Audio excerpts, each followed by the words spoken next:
চলে এলাম নতুন আর একটা ভিডিও নিয়ে। এটা কালী পুজোর সন্ধ্যেবেলা আমরা ঘর থেকে অলক্ষ্মী বার করছি, এটা আমাদের একটা নিয়ম। তো যাওয়ার সময় আজরে পাঁচরে এই জিনিসটা বলতে বলতে যাওয়া হয়। তো এটাই নিয়ম, এটাই বলে, ছোটবেলা থেকে এটাই বলে আসছি।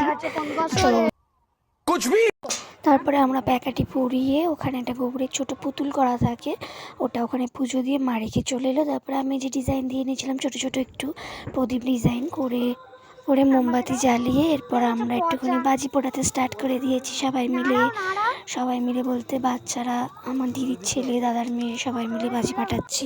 তুমি সবাই দেখো, সব বাজিও একা ফাটাবে, আমি একটা বাজি ফাটাবো না, আমি একটু ফাটাচ্ছি তার জন্য চেল্লাচ্ছে। তারপর ওদের ওখান থেকে চলে এলাম, এসে এই যে আর এক খুদের সদস্য আমাদের, এটা হচ্ছে আমার দাদার মেয়ে। তো আমি আর ও দুজনে মিলে বাজি ফাটাচ্ছিলাম। তারপরেও আবার চলে এসছে বজ্জাতটা এখানে বাজি ফাটাতে। তো এই যে আমি ফাটাচ্ছি ঠিকই, কিন্তু আমার খুব ভয় লাগছিল যদি আমার হাতে আগুন ছিটকে চলে আসে, কিন্তু ওর কী সাহস দেখো, নিজে নিজেই গিয়ে ফাটাচ্ছে। তারপরে একটুখানি সবাই মিলে আমি আর সবাই মিলে বাজি টাজি ফাটিয়ে আমি আমার মা বাপি বেরিয়ে গিয়েছি পাড়ার আশেপাশে ঠাকুর দেখতে। এই যে আমার বাপি আগিয়ে যাচ্ছে, তুমি দেখো আমার পরাণ জোড়াইব। এটা আমাদের বাড়ির সামনেই প্যান্ডেল, খুবই সুন্দর করেছে একটা সিনারিও। আর এই যে ভিতরে প্রতিমাটা খুবই সুন্দর।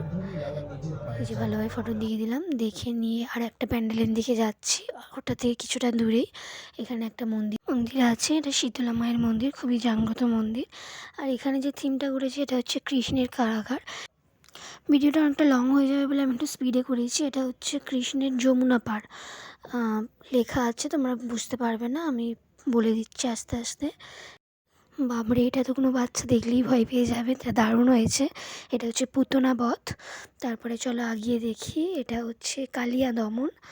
এই যে মানে কৃষ্ণ যে কালিয়া দমন করেছিল পঞ্চমুখী সাপকে মেরে, তো সেটা তোমরা সবাই দেখেছো নিশ্চয়ই স্টোরিটা। এটা হচ্ছে গিরিধারী ধরে রয়েছে। আর এরপর রয়েছে এটা গান্ধারী অভিযান, এবং এরপর আমার ডাইরেক্ট প্যান্ডেলের ভেতরে ঢুকে যায়। রাত্রে অন্ধকারের জন্য সিনারিটা ভালোভাবে বোঝা যাচ্ছিলো না, বাট খুব সুন্দরই হয়েছে।